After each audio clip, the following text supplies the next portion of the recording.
The Zamzam camp killing. Hunger stops towards the foreigners, and many, they say, are inside. Typical and negative media representation of Africa not only disinforms the rest of the world about our continent, but also shapes the way we see ourselves as Africans. And shaping our own narratives must be our top priority. In this regard, I would like to propose the establishment of an African media house.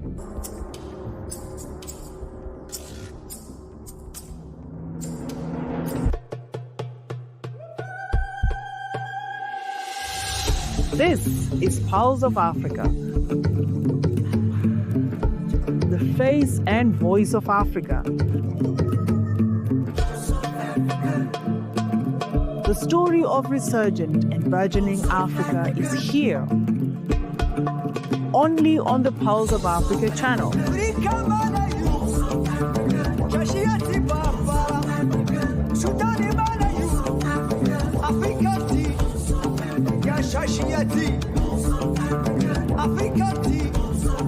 Pulse of Africa, the face and voice of Africa.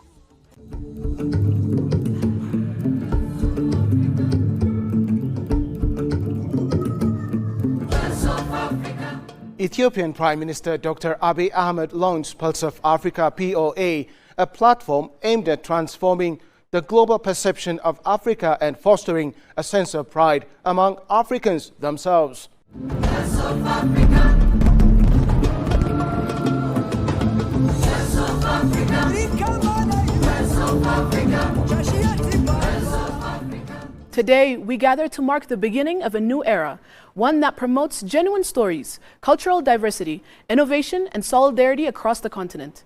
We are excited to have you join us as we introduce POA's mission to showcase Africa's strength, ingenuity, and remarkable potential. Located in Addis Ababa, Ethiopia, Pulse of Africa POA is more than simply a platform. It's a movement committed to reshaping the international narrative about Africa. Through sharing in-depth, genuine stories, honoring cultural diversity, and emphasizing advancements and innovation, POA seeks to challenge stereotypes and correct misconceptions. In this spirit, Pulse of Africa echoes Ethiopian Prime Minister Dr. Abiy Ahmed's statement at the 35th Ordinary Session of the AU Assembly, emphasizing the importance of ensuring Africa's voice is heard loudly and clearly on the global stage. Its importance resides in empowering Africans, fostering pride and cultivating a more truthful, respectful and inspiring perception of the continent globally. Pulse of Africa's goal is to showcase genuine stories, honor cultural diversity, encourage innovation and promote unity to reshape perceptions and inspire pride and development across Africa. Pulse of Africa. Influential individuals from Ethiopia and internationally have previously spoken about the potential impact of POA in transforming the global narrative about Africa. In his congratulatory message at the inauguration ceremony of Pulse of Africa today, Ethiopian Prime Minister once again reiterated his previous message about the primary objective of the media house: to change the narrative about Africa and propel it into a better frontier through authentic storytelling and raising awareness. Hopefully, this message will be shared by all Africans and leaders across the continent as the media offers a solution to the long overdue challenge of negative portrayals that shape self and global perceptions. Once again, we would like to congratulate the people of Africa and the African diaspora, as well as those who are true friends of the continent and who, in some ways, feel part of the great journey of shaping the African narrative. This is Africa, the cradle of humanity, the frontier of the future, a land of visionaries, creators and pioneers, a continent of unstoppable energy where innovation meets tradition, where voices rise, loud and fearless. I am an African. This is the heartbeat of a billion people, diverse, bold, united by a single purpose: to tell our own stories in our own way. No borders, no barriers, no filters. A new era of African storytelling is here. From every corner of the continent, from the bustling cities to the quiet village, we tell Africa's story by Africans for the world. This is the land of a rising Africa, where Africa speaks and the world listens. This is why today we bring you POA, Pulse of Africa, the face and voice of Africa.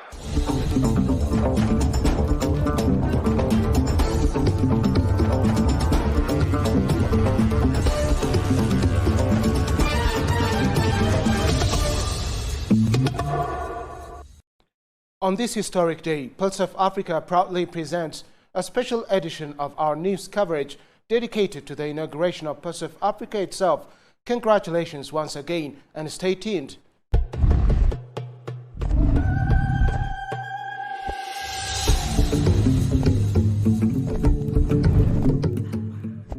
Ethiopian Prime Minister Dr. Abiy Ahmed has officially inaugurated Pulse of Africa Media.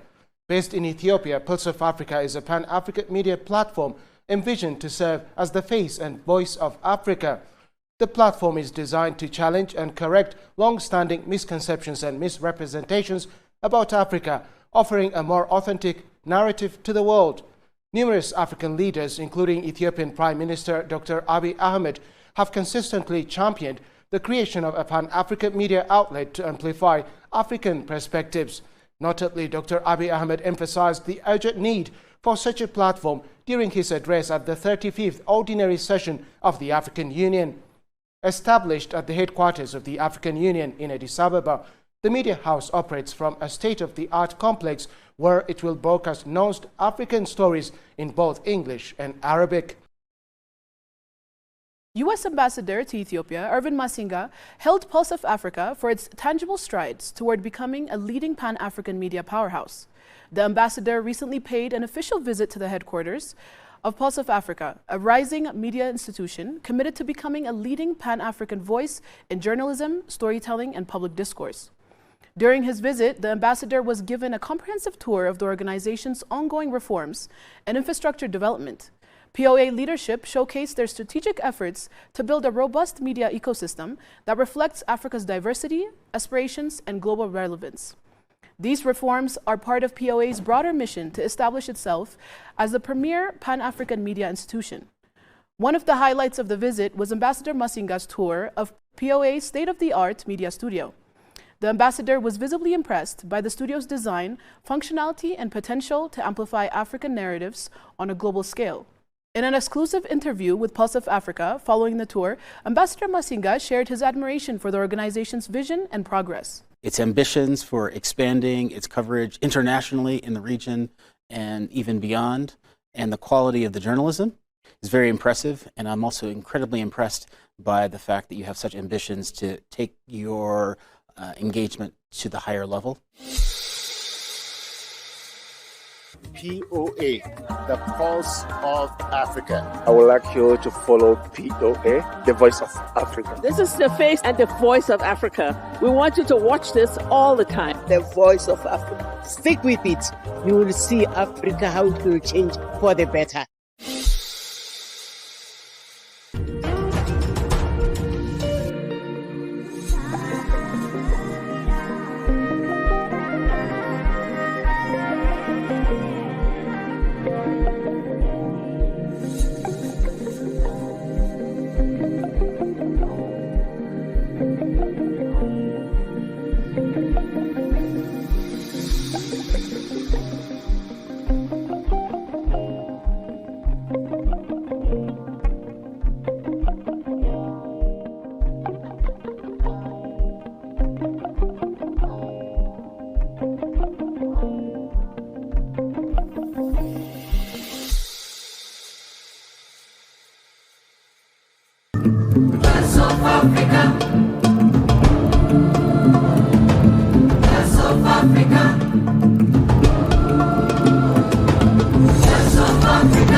United Democratic Alliance UDA backs Ethiopia's new Pan-African media. Nicodemus Bor, Executive Director of Kenya's United Democratic Alliance UDA party, has held the Pulse of Africa, a groundbreaking Pan-African media initiative launched by Ethiopia as a vital force for reshaping the continent's story and authentically portraying its people and realities. Leading a Kenyan delegation, Bor told the Pulse of Africa's cutting-edge media facility in Addis Ababa. Impressed by the setup, he voiced strong optimism that the outlet will transform the prevailing negative portrayal of Africa, which have long dominated global discourse. He described the creation of the dedicated African media platform as a much-needed step, with the Pulse of Africa serving as an exemplary solution. In this state of the world where wrong information is propagated across the country, we expect Pulse of Africa to be the truth that people will look at and expect the right information, not propaganda and other information that are detrimental to the development and peace and unity of our Africa. The Ethiopian government reaffirmed its commitment to Pulse of Africa's vision. Ethiopian Deputy Prime Minister Temesgen Turuna has reaffirmed the government's commitment to supporting Pulse of Africa in its mission to be the voice and face of Africa. The Deputy Prime Minister emphasized Ethiopia's historic identity as a nation of freedom that was never colonized. Building on this legacy, he stressed that Ethiopia must also take lead in the media sector through Pulse of Africa to champion African agendas through African media. Through the Pulse of Africa initiative, we must project the continent's true narrative with confidence and unity, he said. He is confident that Pulse of Africa will be a platform where Africans can tell their own stories in their own words. The government will fully support this vision, he reaffirmed. Pulse of Africa You are working with a platform called Pulse of Africa. Ethiopia has been a pioneer in many aspects. It has never been colonized. Moreover, Ethiopia has played a vital role in supporting African movements for independence. As part of our commitment to advancing media independence, we will continue to support platforms like this.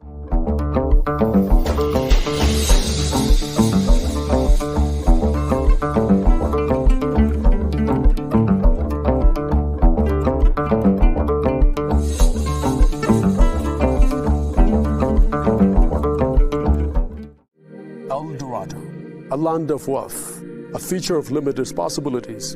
This is El Dorado. From natural rich to groundbreaking innovations, discover Africa's central potential. Africa remains the world's second fastest growing region after Asia.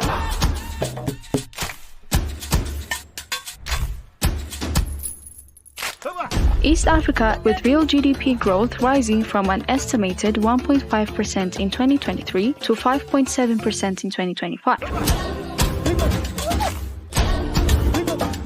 Growth is projected to pick up in West Africa,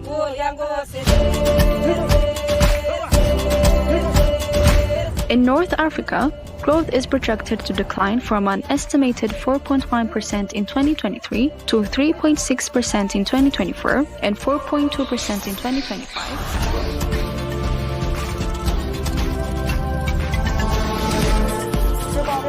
Growth in Southern Africa, growth in Central Africa, average growth in oil exporting countries. Africa's economic performance is showing signs of improvement, according to the 2025 Microeconomic Performance and Outlook. El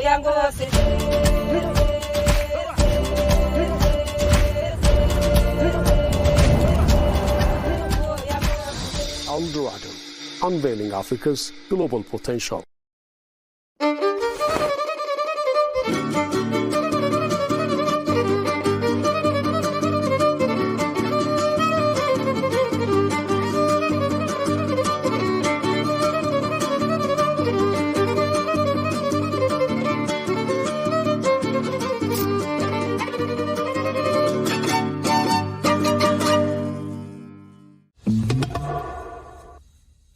Adam Farah, Vice President of Ethiopia's ruling Prosperity Party and head of the Democratic System Building Center, commends Pulse of Africa's Pan-African media vision. Adam Farah visited the headquarters of Pulse of Africa, POA, accompanied by a delegation of high-ranking government officials. Adam Farah's visit underscored the growing continental significance of POA's emergence as a Pan-African media institution. During the tour of POA's newly constructed facilities, Adam Farah was briefed on the organization's strategic initiatives, including investment in cutting-edge media infrastructure, professional development programs, and digital innovation. Following his tour of the media infrastructure, including studios, training centers, and broadcast facilities, Adam Farah delivered a speech to POA's management and staff. He encouraged them to continue their efforts in building a media institution that reflects Africa's unity, resilience, and aspirations.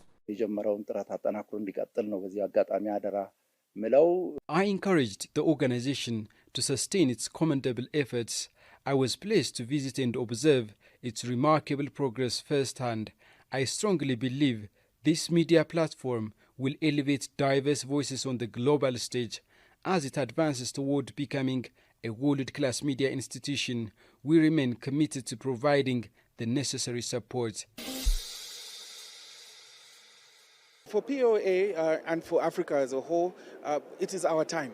It is our time, and the media must play a crucial role because you are the fourth estate. Everywhere in the world that you go, the media is the one that advocates good. And that is what we believe POA and other media bodies across the continent should network together. In this modern world, we are a global village. What footage is taken in Zambia, what interview is done in Zambia can be shared here in Ethiopia, can be shared in Accra, can be shared across our continent. Let us truly advocate, as you've said, in the spirit of Pan-Africanism, that we are one. And once we take that approach as a continent, we remove restrictions, for instance, of travel, remove visa requirements amongst ourselves. We will see a more progressive Africa. We will see us move together in a transition that the world would marvel at, in my view.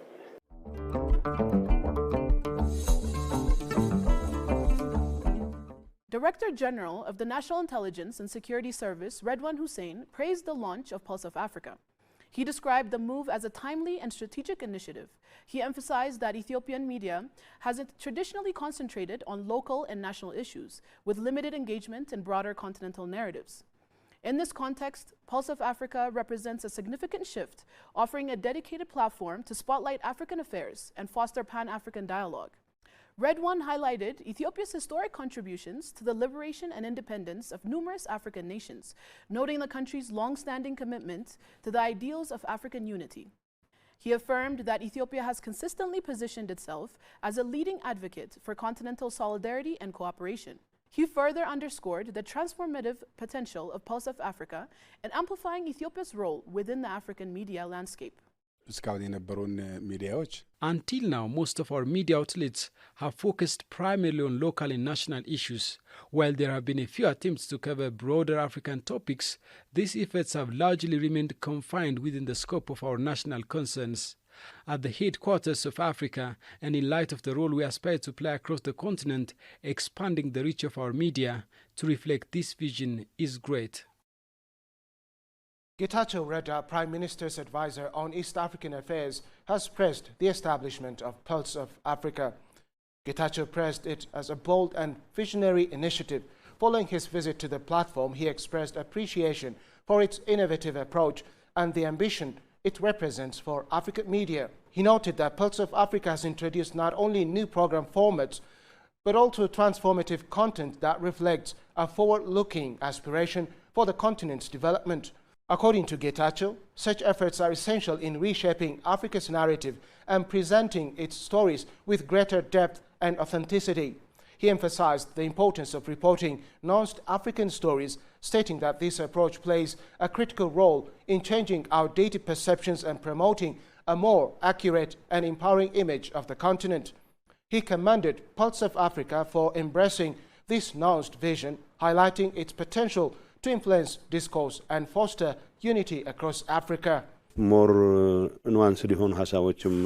introducing a more nuanced concept, this initiative marks a significant step forward. It has not only reformed its presentation, but also transformed its content and expanded its accessibility. I believe it is commendable.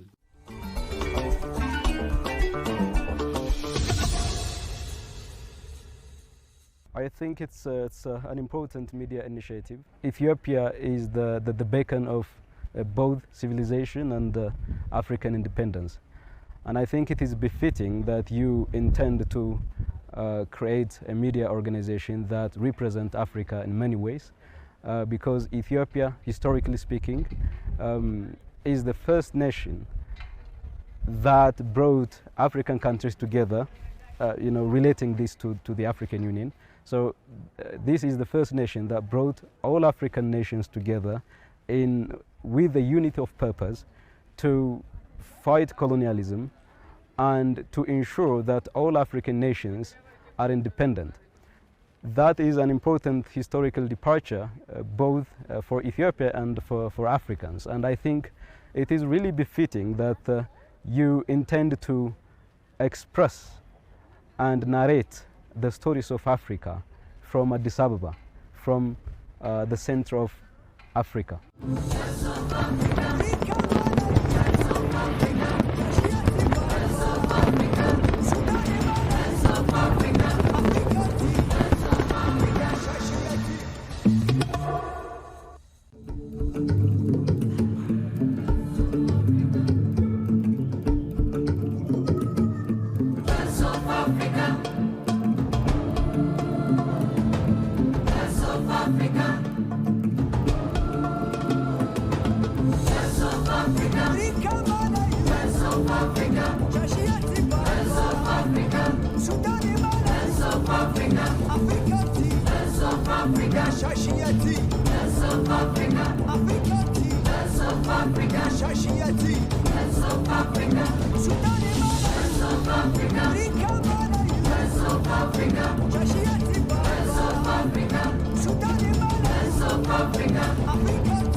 I believe that's a very nice initiative because as Africans we have been having so many messages portrayed by other different countries, and I believe a first-hand expression of how we've been growing, how we've been changing in the past few decades will actually connect us to the other or to the rest of the world. So I actually encourage it, and I would encourage other people to watch it as well.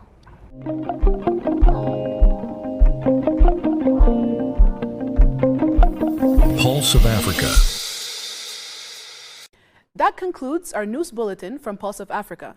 Thank you for joining us. Stay connected with our latest updates, programs, and documentaries by following Pulse of Africa across all major social media platforms.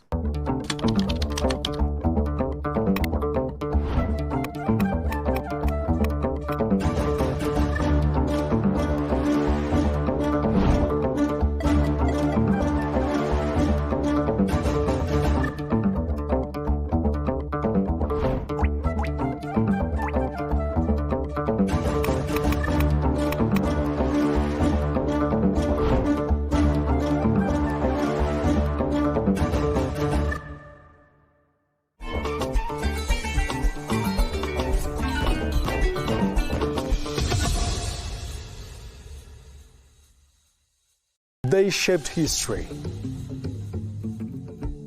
They inspired generations. They are the notables.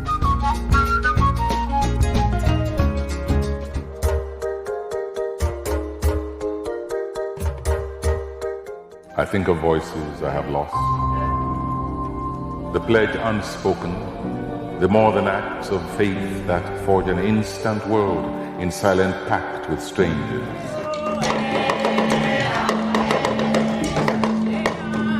We consider ourselves the spokesmen for the underprivileged peoples of the world.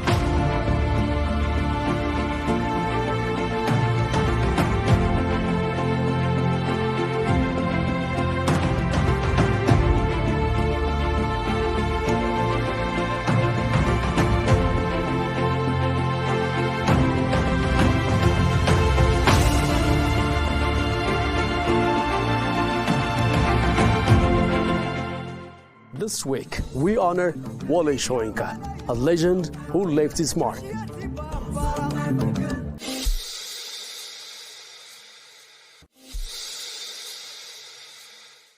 Today marks the official inauguration of Pulse of Africa, a pan-African media platform committed to amplifying the voices and stories of the continent. As part of its momentous occasion, we now present a special roundup segment highlighting key moments and celebrations surrounding the launch of the Pulse of Africa.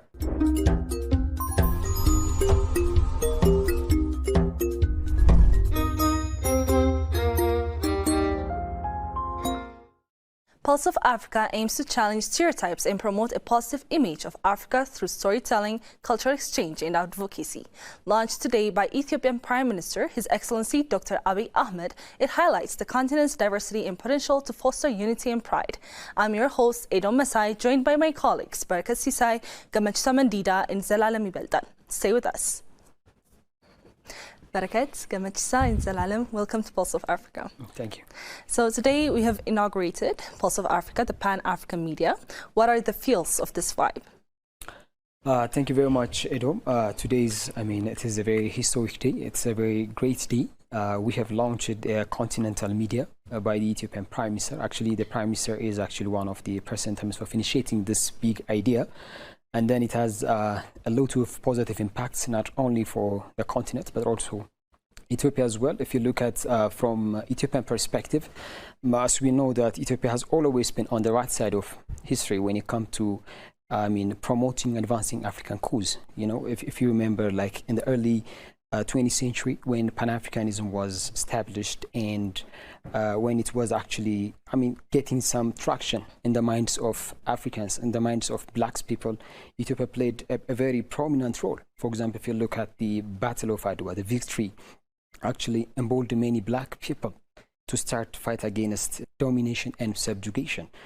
And then after, Ethiopia also played a very important role when it comes to helping African nations when they were under domination, when they were actually under subjugation. Ethiopia helped these African countries through technical support, through psychological support to fight against colonization and helping them to get rid of this yoke of colonization from their shoulder.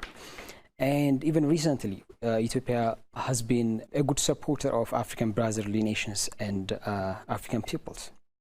This is because Ethiopia actually played by the very principle of collective security. For example, in recent time, Ethiopia has been dispatching its soldiers to many African countries. It contributed for the maintenance of peace and security in different parts of the continent. So even one thing that I didn't mention is that, for example, Ethiopia also the birthplace of the African unity. We remember how the Emperor Haile Selassie played during the creation of the African Union, and the emperor, by his capacity, also played a very important role in terms of just narrowing the gap between the Casablanca and the Monrovia group in terms of just creating a Pan-African institutions. That's why the headquarters of the African Union decided to be here in the capital of Ethiopia, Addis Ababa. So if you look at Ethiopia's contribution to Africa has always been on the same, This Pan-African media, which was launched by Ethiopian Prime Minister today, is one of the great success that actually sustain Ethiopia's historic contribution to African unity, African solidarity. So I would say that this is, one of the great things that Ethiopia has achieved in this time. So I would like to congratulate not only Ethiopians but also Africans at large. Thank you very much, Barakat. Yeah. Moving on to you, Gamachisa. Yes, Edom. The launch of POA is significant and it is timely, I would say. The reason is that, of course, as Barakat said, Africa needs such a media that highlights its importance, its significance in the world stage.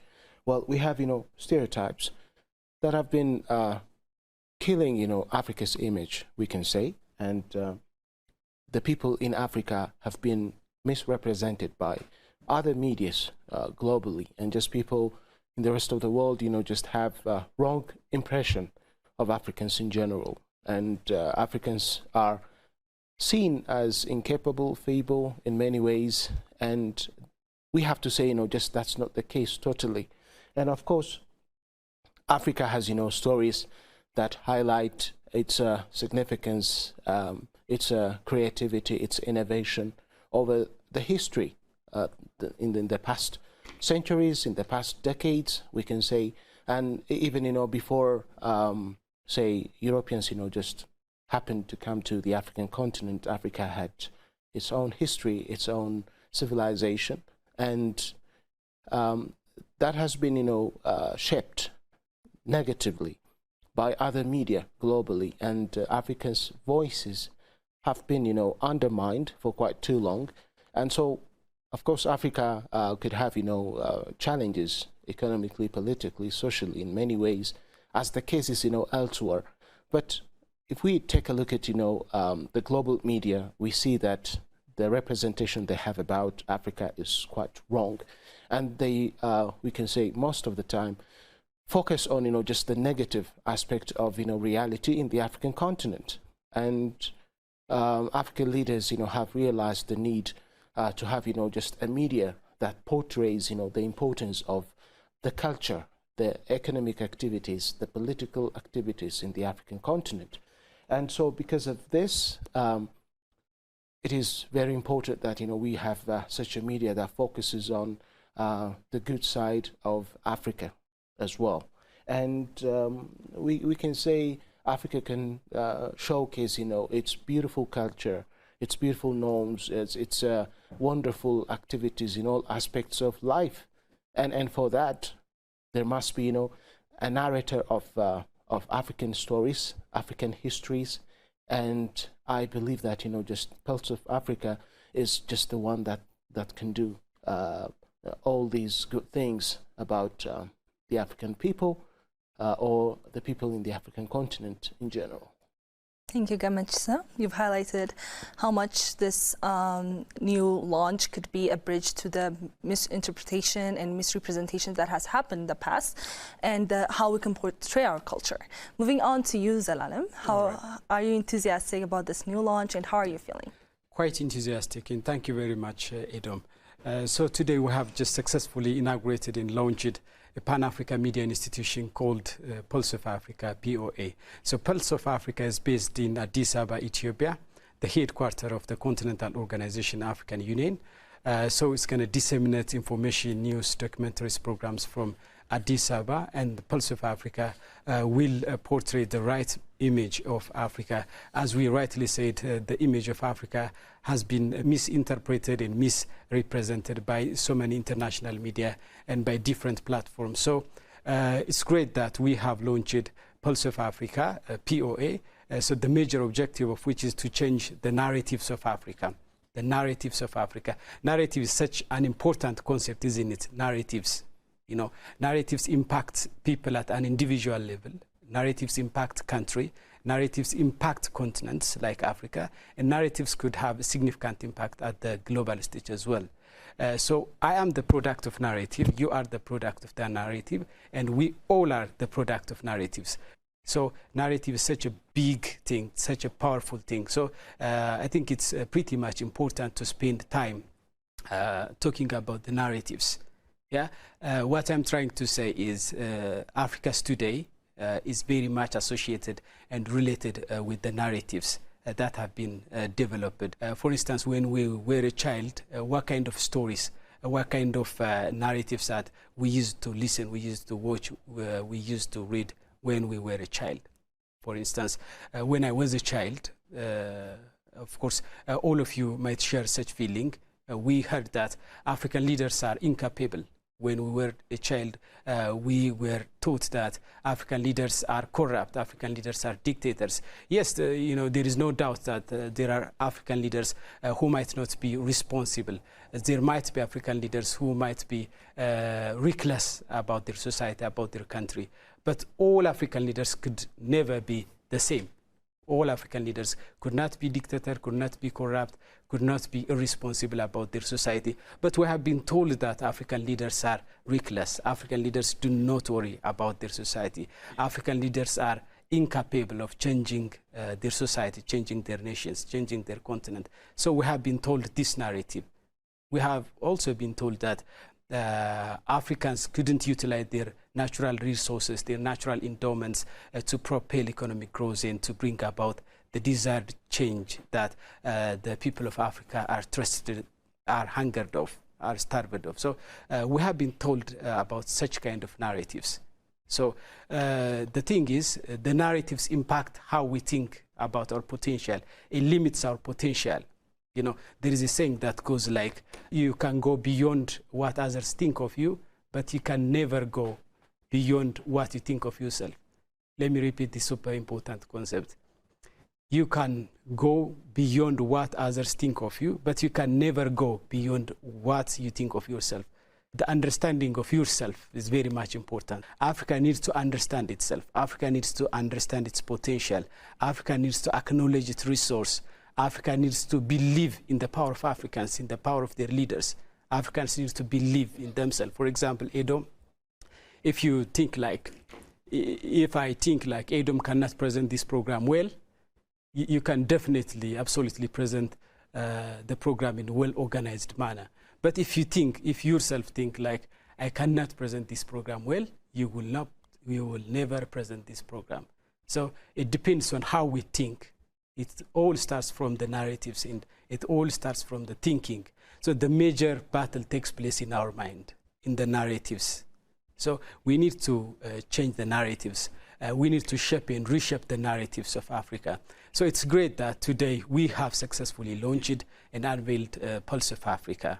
So Pulse of Africa will definitely contribute for shaping and reshaping the narratives of Africa. And I want to say congratulations to Africans and peoples of Africa, friends of Africans as well. Thank you. Edom, excuse me. When Zelalem speaks of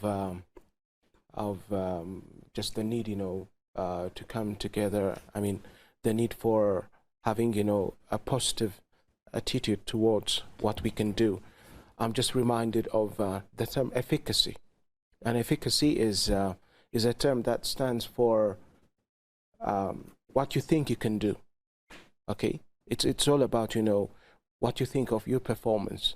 So if you say, I can do this, and when you try to do it, the success rate is very high.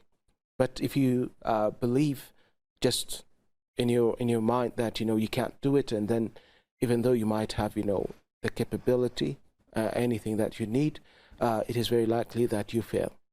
Of course, I've read, research about efficacy. Efficacy is so important before we engage in anything that we do.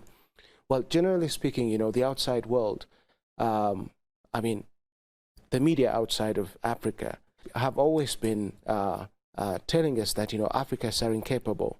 Africans are savages, Africans are backward, and they just come over and then, just pick images, or they have, media productions that focus on what we lack, anything that we do wrong. For example, conflict is, one thing. So here and there, for instance, on external media that are external to the African continent, they show when Africans fight one another, when there is too much drought, when people die of drought, famine, etc., and poverty here and there.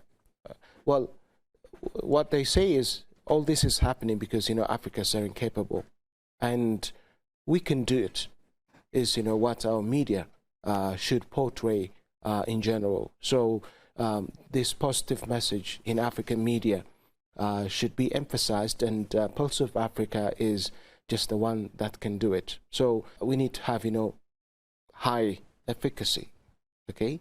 When we engage in development activities, when we engage in any economic activities, in terms of our cultural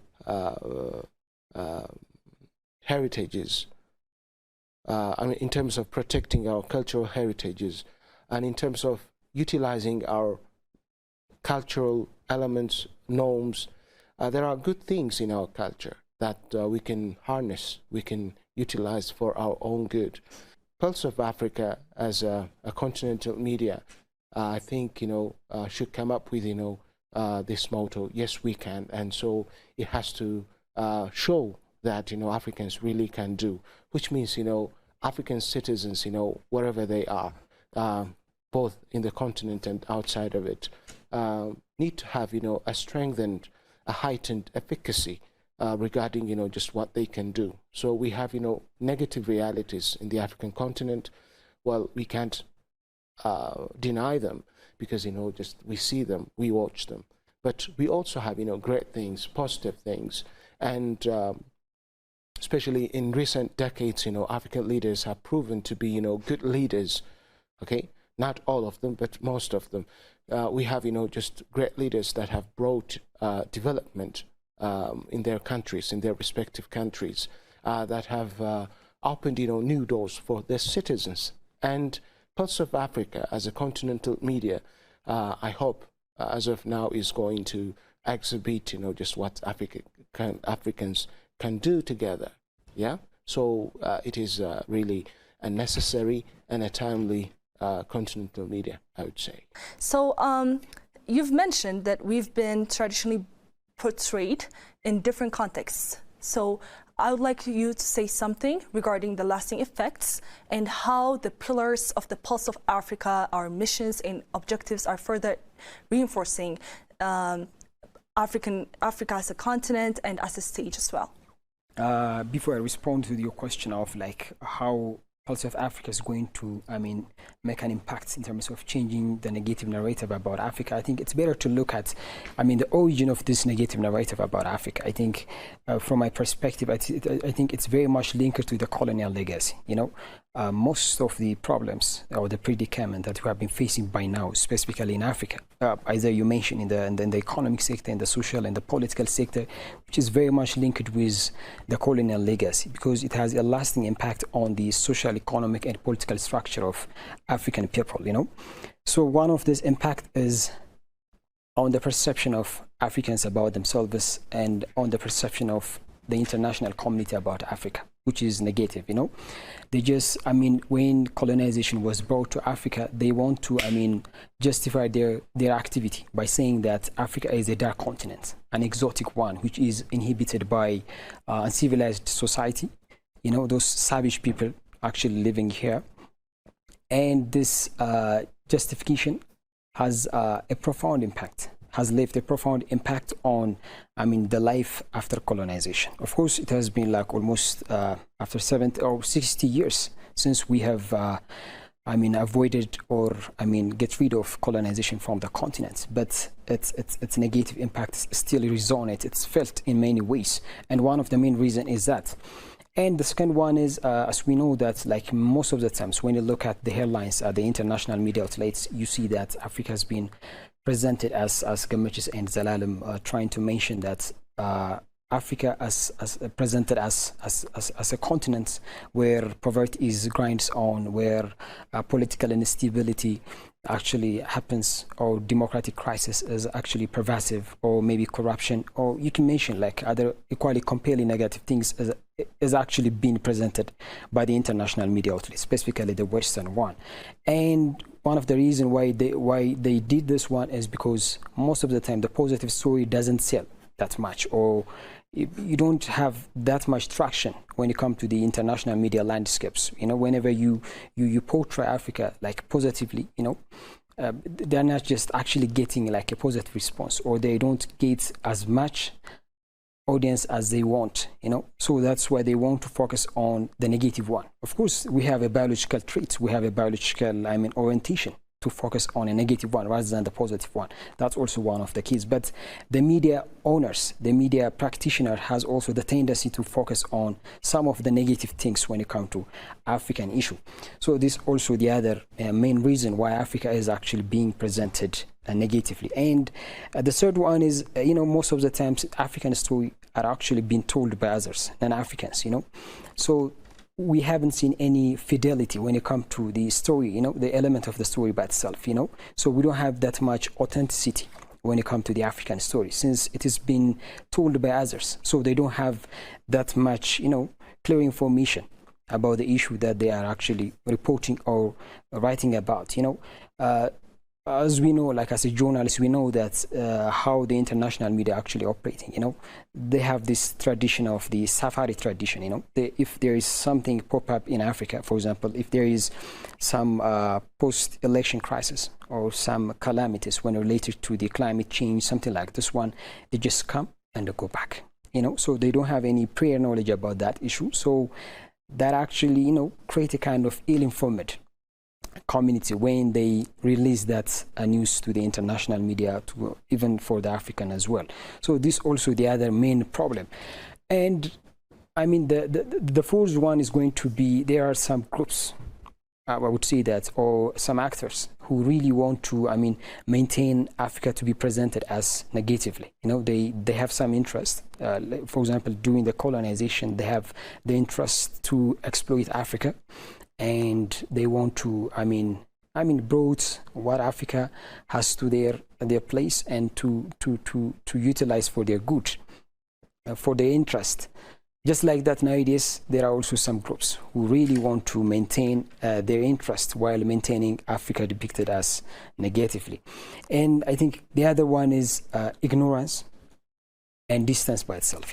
For example, we most of the time we described as a homogenic entity. We treat it as as a monolithic entity, but Africa is a continent with diverse nations. We have different language, we have different experience, we have different cultures, we have different economic developmental stage, but we treat it as one. Specifically whenever there is some some negative things happen in Africa, they really want us to be depicted in that way. Sometimes it's really puzzling why they hell bent on discrediting us. So when it comes to its impact, it's a lot. If you give me time, I would go by one. Maybe like if you look at the economic aspects. The first one is for example, if you look at investment, the foreign direct investment, investment is all about perception. When you have a negative perception, you didn't come to Africa and then invest your money. So just like this, many investors, whenever they encounter such a kind of negative media portrayals, they start to think about Africa as risky and a stable one. So investment is very it's a risky business. So if they see like a perceived trait when they come to Africa, they don't really want to come to Africa or any other part of the continent. So this is one of the impact of the wrong perception by the media. So investments would undermine in Africa. And the second one is a dependency description. So whenever the constant portrayal of Africa as a poor continent, as a people where they are actually facing some sort of plight, some sort of suffering, they think that Africa always needs some sort of charity. So that kind of the genuine partnership is very much important. So they get rid of such a kind of partnership with Africa. So they stick to the aid and dependency kind of relationship with Africa. And the other impact is on the tourism sector. We have many abundant natural resources. We have cultural sites, we have historical sites, we have religious sites, and we have enormous tourism potentials. Because of this negative portrayals, those who are actually able to come to Africa and visit, wouldn't be able to come. So this is one of the impact of the negative portrayal of the media. And the other one is when it comes to the politics. As we know that, when you have a bad reputation, you wouldn't have, the strong political power at the international level. That's why many African nations, even as a continent, we don't have that much political power at the international level. So this is also one of the impact of the wrong perception by the media. And the other one is, for example, if you look at, most of the times Africa has been neglected by the international politics. For example, many African leaders, including Ethiopian Prime Minister Abiy Ahmed, repeatedly called for the reform of the international financial institution, reform of the United Nations, because they haven't put our voice at the center of their decision-making process. And one of the reasons why we haven't have that privilege is the fact that we are actually presented negatively. And we have lost that opportunity because of the perception people have about us, and even we have about ourselves. So this has also some of the impacts by the negative portrayal of Africa so far. So this is one of the impacts. Maybe if I can add one, maybe like psychological impact by itself. The perception not only shape. The negative portrayal not only shape the international community, idea about Africa, it also shape our perception about ourselves. So it also negatively impacted our self-esteem. So our self-esteem, our confidence would be badly impacted by the negative portrayals.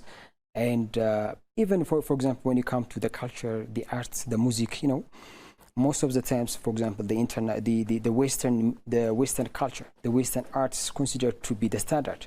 But when you look at the African culture, the African music, they usually treated as the tribalist one, the ethnic one, it's the backward one, This is also one of the impact of the negative portrayal by the international media outlets, and it has to be changed. And Pulse of Africa, I'm sure it will do some positive impact on this one. Yeah. You've highlighted the economic, political, as well as psychological impact of false narratives. So before we move on to the next responder, we'll be back after a short break.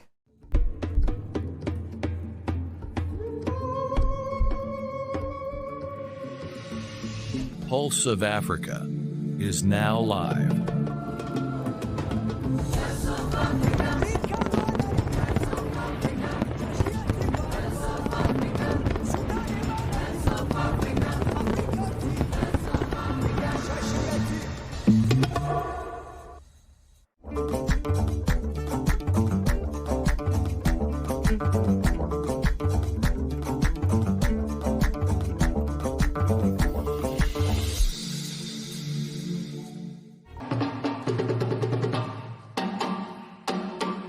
Let us voyage together to Algeria and its beautiful melodies.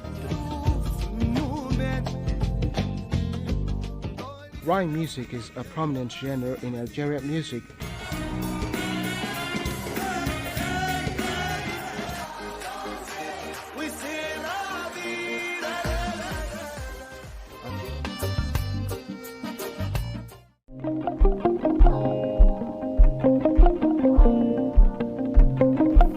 Pulse of Africa. Moving on to you. What would you like to add to this statement by our colleague Barakat? Yes. Well, I could see that, of course, Barakat explained very well just the negative impacts of, say, Western media in general regarding, just Africa's image in all aspects, economic, social, political. And, of course, they could have, their own reasons, to do that. The reason is that they just want to make use of what Africa has in general. For instance, if Africa is portrayed as a continent that does not advance in technology, and then maybe entrepreneurs might not be coming to the continent and invest. And then this means that, Africans will have only, just the rich raw materials, which, of course, nations external to the African continent need badly. The advanced world in general, they have, technology, they have finance, and what they need from the African continent is, of course, raw material. And we can see that these nations, want Africa to remain where it is, unless and otherwise, Africans stand for themselves, by themselves, and then take, just the journey for advancement and for development. So the media play, peculiar roles in keeping, Africans where they are, which is, just backward, traditional, unable to utilize technology for making use of, just their untapped natural resources. When it comes to, Pulse of Africa is expected to propagate, to showcase, what countries, including Ethiopia and other countries, are doing in terms of, bringing about, investments in the continent. Pulse of Africa need to propagate, all these success stories that have been, achieved by all African nations. Moving on to you. All right. What would you like to add to these views which were pre-stated by our colleagues? Yeah, Today we are actually on the historic day. We have successfully unveiled a Pan-African media institution called the Pulse of Africa. So we are in a great deal of excitement today. The Pulse of Africa, the major objective behind this Pan-African media institution is apparently to voice the voice of Africa and to change the narratives of Africa. As we have said earlier, the narratives do have a significant impact in how we perceive our world, in how we perceive our environment, how we perceive ourselves. So the Pulse of Africa will change the narratives of Africa. So we said the narratives of Africa are biased, stereotypical, and inaccurate as well. So the major problem here is who owns the narratives of Africa? Where the narratives of Africa emerged from? Where the narratives of Africa emanated from? That is the big problem. The problem is the narratives of Africa are not owned by Africans. Africans are not the owners of the narratives, their narratives. That's the real problem.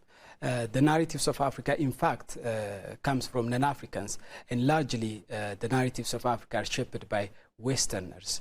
And the Westerners' narratives of Africa are found to be biased, inaccurate, stereotypical, and incomplete as well. So that is the big problem. So there is a saying that goes like, until the lion speaks about itself, the story of the hunt will always glorify the hunter. The narratives of Africa will always downplay the achievements of Africa and glorify the achievements of colonizers and those who abuse Africa. Africa needs to be the owners of its own narratives, and why the Pulse of Africa is established today.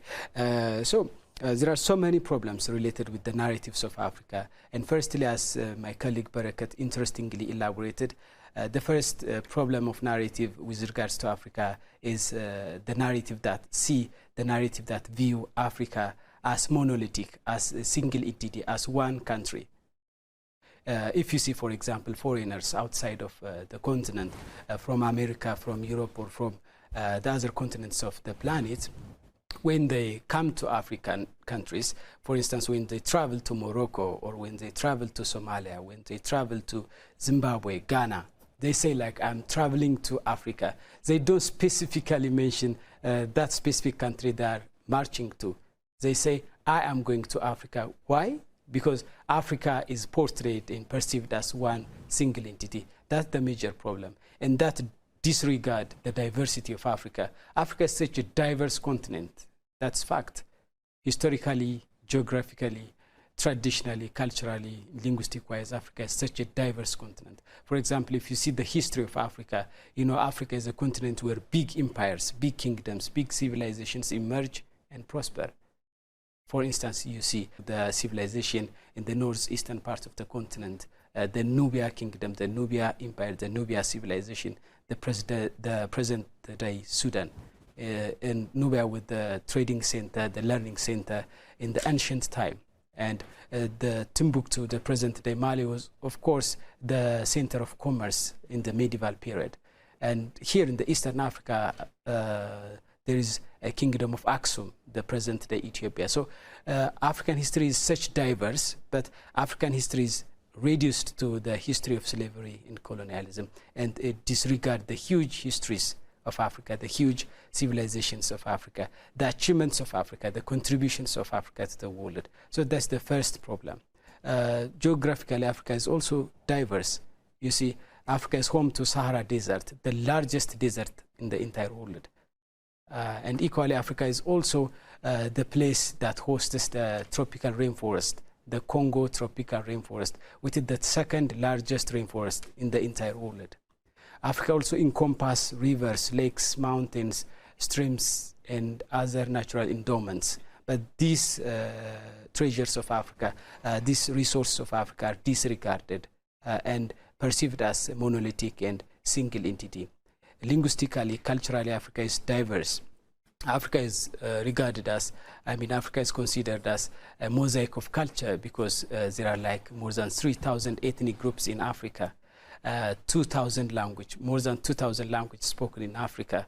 But these diversities are undermined and downplayed by the narratives of the West, that perceives Africa as a single entity.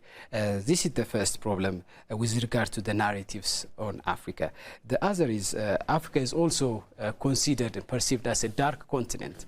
You know, the narrative see Africa as a continent endowed with natural resource, no problem with that. But the narrative also see like Africans cannot utilize their own natural resource unless Africans are helped by foreigners, unless Africans are helped by outside forces. Africa cannot utilize their own natural resource. Africa cannot utilize their gold, their cobalt, their diamond, and you name it. There are enormous natural resources in the continent. So Africans couldn't utilize their own natural resource. That is the other narrative. This is very dangerous narrative. And of course, this is the narrative that exposed Africa to unprecedented grave injustice, to the injustice of slavery, colonialism. What does that mean? Africa cannot utilize their own natural resource unless helped by others.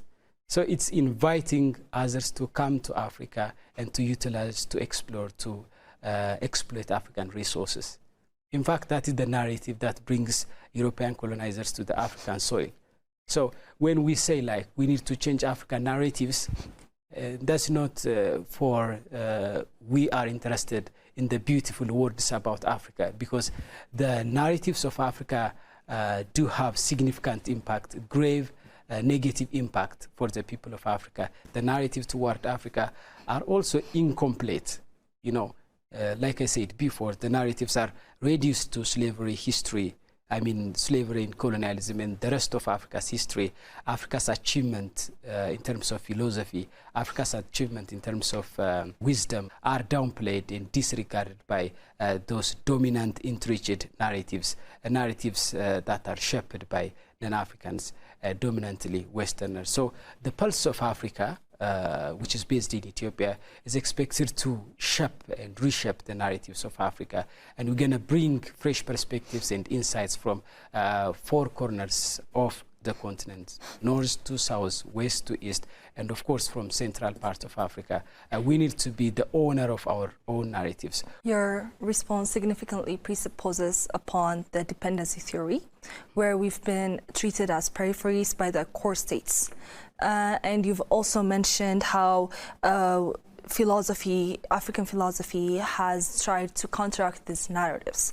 One philosopher we could mention from here, from Ethiopia, is Emperor Zera Yacob, where he wrote the Hatata, which further incorporates inquiry into different beliefs. So we could also mention the famous author Mafiji, where from the Western Africa, he tried to counteract these narratives and back up African ideologies and stances.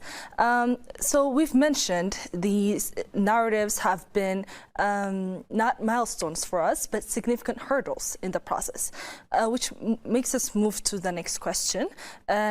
Media shift. So in what ways can African media shift its focus to counteract these negative stereotypes and promote a more balanced narrative about Africa? I mean, just to respond to your question, I think it's better to look at, I mean, the very reason why the Pulse of Africa is actually initiated. I mean, as Zelalem and Gemach is trying to mention about the Pulse of Africa, as you have already mentioned about, you know, if you put Africa on a continent, you know, you would put Africa on the periphery. You know, the core states are like those who have already developed in the Western country. And when it comes to the media landscape as well, Africa has been taking like a periphery or a marginalized position. And Pulse of Africa is actually initiated to reposition the African stance at the international political landscape, at the same time, the media landscape. And its prime objective is to change the narrative and challenge the stereotype which go against the very interest of African people and African nations. And the second objective of the Pulse of Africa is going to be, I mean, reliable platforms whereby African stories going to be told by Africans. You know, as we have already discussed about, as Zelalem mentioned, the African story have been, or for long been told by non-Africans. You know, now the Pulse of Africa has been already created, and it's already just opened its door for Africans to tell their own stories to themselves, at the same time for the international world as well. And the Pulse of Africa is actually driven by the ideals of Pan-Africanism. It's aspired to, create a kind of solidarity, a kind of collaboration among African nations, African peoples, at the same time African institutions as well. So it's so to see a strong Pan-African bondage among African nations, because collaboration is very important, as a country, what we have, maybe our neighbors do not have, So the only possible way that we can have everything is through genuine collaboration and genuine cooperation. And Pulse of Africa will work for realizing of this, golden goals. And if you look at the Pulse of Africa, we have different programs. Just to introduce, like we have a news bulletin, and at the same time breaking news, which updates the real-time updates on the African realities. At the same time, we have also a news or a main news package, which updates about the current affairs of African social, political, and economic phenomena. And at the same time, we have also different programs. For example, we have the Africa We Want. In that programs, we promote the African Progress Aspiration, which is very much aligned with the Agenda 2063, which is the blueprint of the African Unions. That is our aspiration, our shared goals. And if you look at the other programs, for example, we have the Creators, which try to showcase African potentials, and then the youth potentials. We have different startups, different kind of investment opportunities in the African continents. We can actually sustain the development that we have seen for the last 2 decades, as Gamach is trying to mention earlier.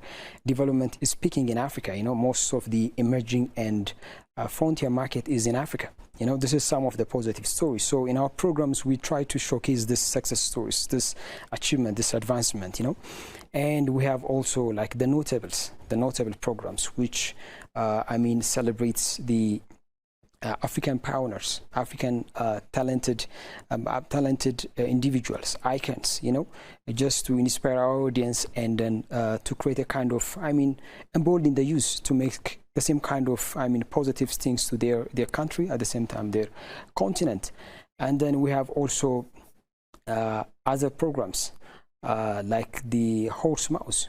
In that programs, we tend to listen some of the expert comments about the progress that we have been making, the challenge, different kind of things like that. So when you look at the Pulse of Africa, it has brought about different kind of package whereby Africans tell their stories to themselves, to the international world as well, because our image for many times or for long been tainted by the international media outlets, specifically the Western ones.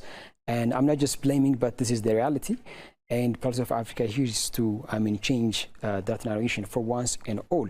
Just to sum up my point, like what's peculiar about Pulse of Africa? I think the first one is authenticity. As I already mentioned about authenticity, it's all about, whenever we report about something, there has to be some fidelity about the report, or the thing that we have been writing, the thing that we have been talking about. When Pulse of Africa airs some programs, it's going to be by Africans, so that we have announced and then a well-researched kind of reporting when it comes to the Pulse of Africa. So you would get some authenticity. The second one is you would get some unity. Pulse of Africa will work for the integration, the regional, at the same time continental integration, at the same time for the collaboration of African nation and people as well.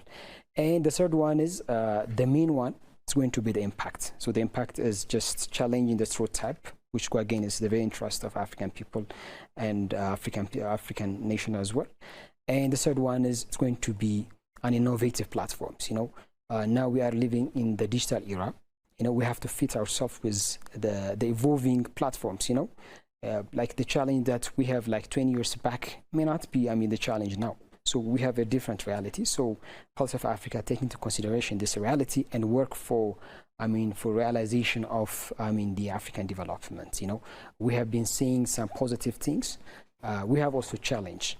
We tried our best to bring about some solutions to our problems. We also try to recommend, at the same time suggest some sort of ideas for just sustaining or continuing the development of African peoples. We have some progress and the political spectrum as well. Of course, we have a challenge, but we have some sort of achievement. So we, as a Pulse of Africa, because of this platform, because of the discussion, because of the news, the in-depth analysis, such a kind of things like that, I think we would contribute for the better frontier of the African continent in a nutshell. Before we move on, we have some notifications for our viewers. We'll be back after a short break.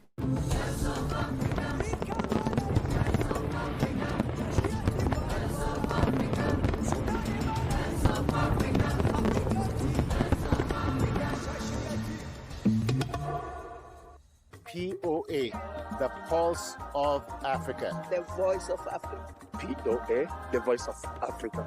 This is the face and the voice of Africa. We want you to watch this all the time. Stick with it. You will see Africa, how it will change for the better.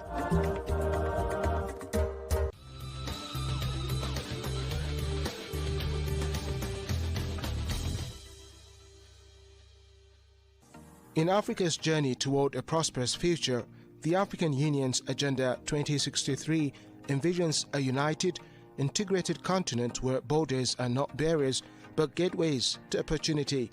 At the heart of this vision is free movement, a key driver of Africa's economic integration. The visa-free movement in Africa is a very important dialogue that enables, that encourages the movement of people around the continent for an integrated, peaceful and prosperous Africa. Visa-free movement has the power to drive Africa's economic growth by deepening integration. With its rich resources, talent and markets, the ability for people to move freely across borders is a game changer. If we want an integrated Africa, that we must allow Africans move freely within the continent.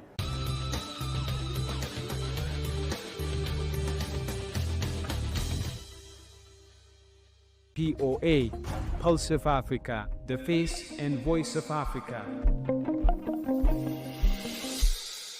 Moving on to you, how do you address that these ideologies that are rooted in racism and racial superiority need to be addressed in counteracting the false narratives that the Westerners have loaded upon us? Well, I think the Pan-Africanism plays a big role here. And of course, Pan-Africanism, as we know, is it's a movement advocating for unity, solidarity, self-determination among Africans. And it has to translate, in many aspects. Well, we know that, Africans from different directions, north, south, east, west, and central, need to coordinate, just what they do, okay? So they need to come up together and then, defend their identity, defend their interest, defend their rights, etc. Well, this, of course, involves, for example, promotion of a unified narrative. As an African, what is it that, we share amongst ourselves, okay? An African identity is necessary here. Well, if we take, Agenda 2063, it looks forward to unifying, the African continent. So how do we do that? We, of course, need to work towards, establishing, a shared identity, and Pulse of Africa will play, a peculiar role. Of course, Pulse of Africa cannot do it, by itself. It needs to coordinate with media houses, in other countries, and even, it has to coordinate, what it does with the rest of the world, including, Western countries as well. Okay. I do believe that, Western countries, if they see that, we improve, we change for the good, for the better, it is very likely that, just they work with us. And especially these days, because of technology, because of, new approaches, the world is becoming a small village, and you cannot separate yourself from the rest of the world. And that has to start, within, the African continent, which means, African continents need to come together. The other one is counteracting, of course, stereotypes. We've mentioned that, we have a series of stereotypes that started quite long ago, and they need to be, worked against, and Africans, just need to come together and then, counteract, these stereotypes. Of course, collaboration, encouraging Pan-African collaboration is, a very important thing. We can see that cross-border content is very important. For example, you need to fly to Nairobi, South Africa, Morocco, just to have some content, okay, as a journalist. Well, unfortunately, this is not an easy thing to do because it incurs, expenses. And to avoid, being exposed to too much expenses, especially those, unaffordable ones, then there must be a coordination, a collaboration, just between these media houses. So the Pulse of Africa need to collaborate with other media houses in the continent, so that need to find, a way to access, genuine media contents, and amplifying regional voices, just of course the other thing. As we've mentioned earlier, Africa has distinct features in terms of, its culture, politics, etc. So for this, regional voices, okay, need to be amplified.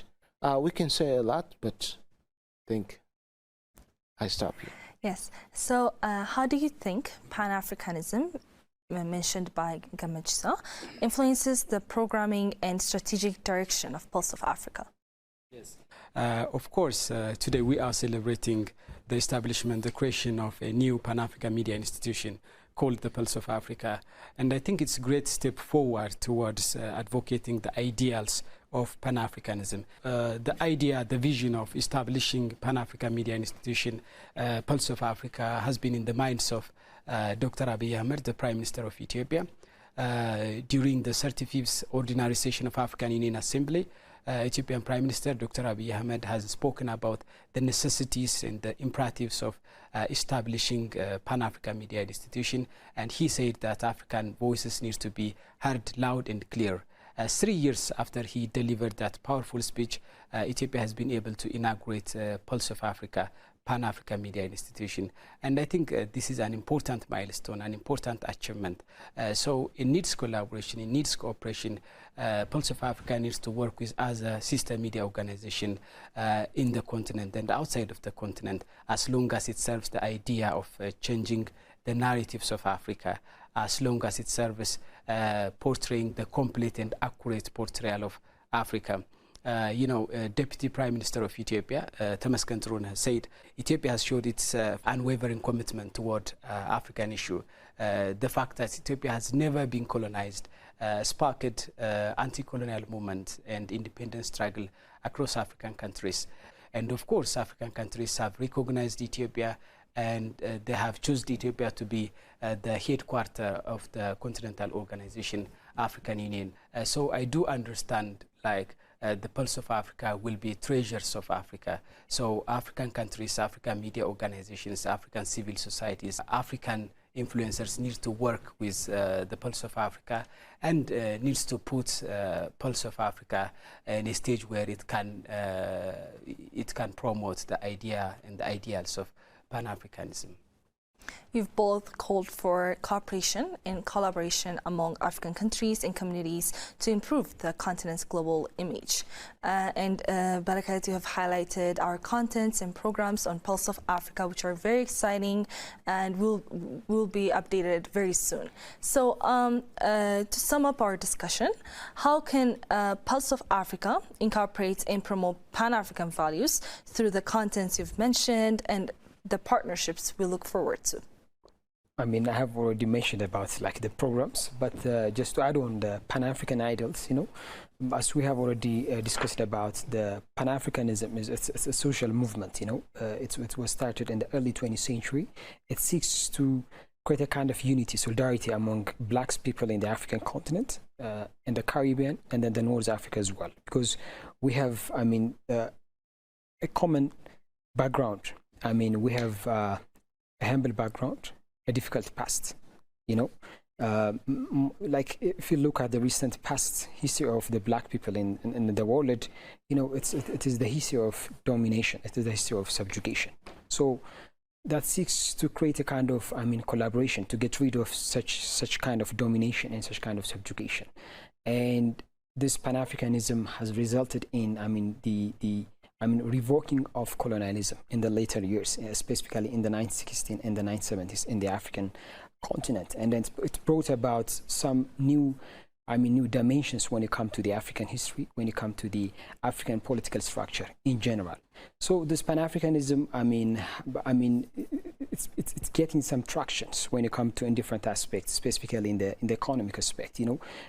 For Africa to be, a continent that is developed, that has a future for its youth population, there should be some sort of collaboration among African countries. There should be some sort of, working together among African institutions. For example, if you look at, the African free trade area, this is the product of, collaboration among African countries. Of course, it's still in the plan. It has some sort of, implementation, but it seeks some sort of collaboration among African countries. And if you look at, the blueprint of the African Union, which is the Agenda 2063, most of the plans, I would say that all of the plans going to be achieved if there is only collaboration and some sort of, a kind of, unity among African nations. Unless otherwise, it's going to be, a motto on the paper, or it's going to be, left out on the shelf. So collaboration is very important. So by just taking these ideals into consideration, Policy of Africa will work for the strengthening of collaboration and cooperation among African nations, and that's why it has created different kind of programs, as I already mentioned, like the African We Want, the creators, the horse mouse, the notables. And if you look at everything, it try to touch upon, like the reality in different part of the continent, like it try to take into consideration the realities in the 5 regions of Africa. So all of, the programs are actually reflects, the aspiration, the goals of the African people, the African countries, at the same time, the regional organization, which is merely the African Union. So, it would play its role in terms of strengthening collaboration and cooperation among African nations. That's what I would like to say at this point. Yeah, well, when we talk about Pan-Africanism, as I said earlier, a unified narrative should be established, and Africans need to work on that. And this thing is something, of course, it's not a new thing. Okay, it has always been said by our leaders, earlier leaders, we remember. The problem was that even though African leaders, just came together, Nkrumah, for example, Emperor Haile Selassie, and many others had come together to establish, this Pan-Africanism movement. But the problem was they didn't agree, and when they just, attempted to bring it down to the ground, we had, problems. We had challenges.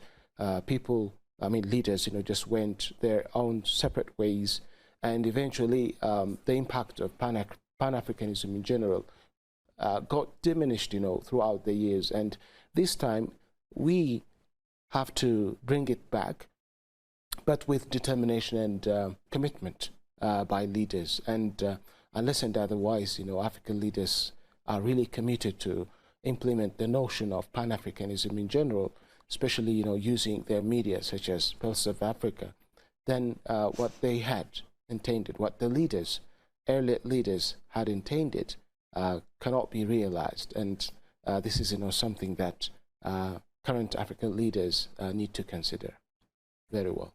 Moving on to you. Pan-Africanism, of course, the umbrella that can bring Africans together. And the idea of Pan-Africanism needs to be revitalized. The ideas, the vision of African forefathers the visions of Julius Nyerere, the visions of Kwame Nkrumah, the visions of Emperor Haile Selassie needs to be revitalized, and Africa needs to work for Pan-Africanism. Africa needs to have collective voice. Africa needs to struggle for independence. So physically, colonizers are out of the soil of Africa. Still, the ideas and the perception of Westerners, the narratives of the West is with us today. So we need to work, and the best tool to fight against those narratives, that wrong narrative, is of course media. Through media we can change lots of things, and of course it is through media that we get the current perception of Africa. It is through media, isn't it? We have not traveled to North Africa or West Africa or South Africa or even East Africa.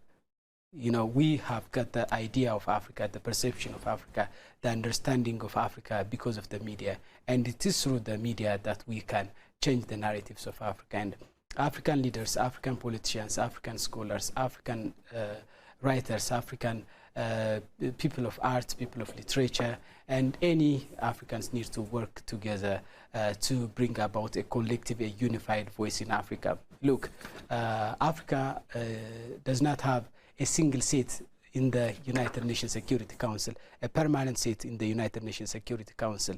Why? That's because Africa is portrayed as insignificant. African countries are portrayed, represented as countries that do not settle their disputes, that do not settle their differences, that do not overcome and solve their own problems. So Africans are regarded, considered as insignificant. Therefore, the assumption of the outside world is that Africa cannot significantly contribute for the world peace, for the world security. And that is the result of narrative. And we need to be very much conscious and careful about the narrative. And we need to, revise the narratives that we have developed so far. And we need to chart a new chapter towards a new narrative for Africa. Yes, Africans, we can. And today we have established Pulse of Africa, Pan-African Media Institution, and we, children of Africa, need to embrace the movement. And the narratives of Africa shouldn't be created and shaped by non-Africans. In fact, the narratives of Africa should flow from the pens of African children. Thank you. Thank you very much. The key takeaways from your conclusions are: we need to build a developed continent, to not just let it be a motto on paper, to restore Pan-Africanism and revitalize the visions that were laid by our previous fathers and leaders. So stories should, yes, be told by Africans. Your ideas have been significantly vital. Thank you for joining me on this episode. We've had a very fruitful discussion on POA's inauguration. Stay tuned for more.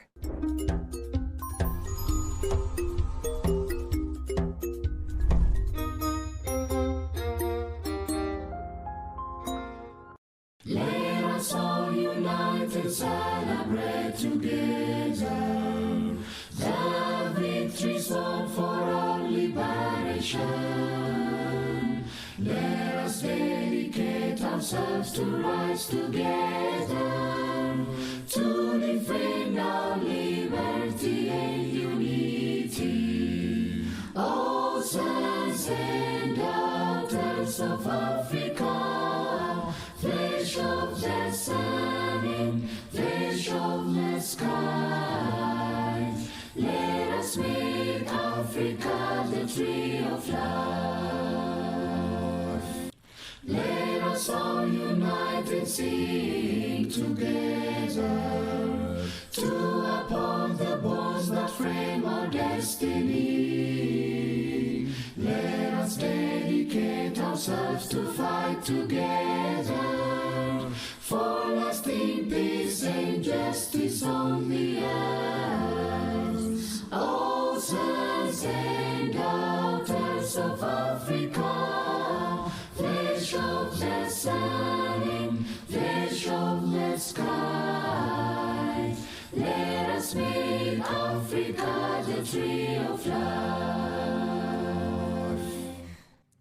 Let us all unite and toil together to give the best we have to Africa, the cradle of mankind and fount of culture.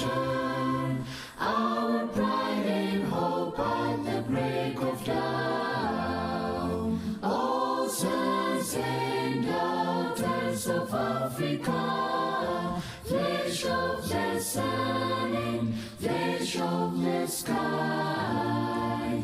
Let us make Africa the tree of life.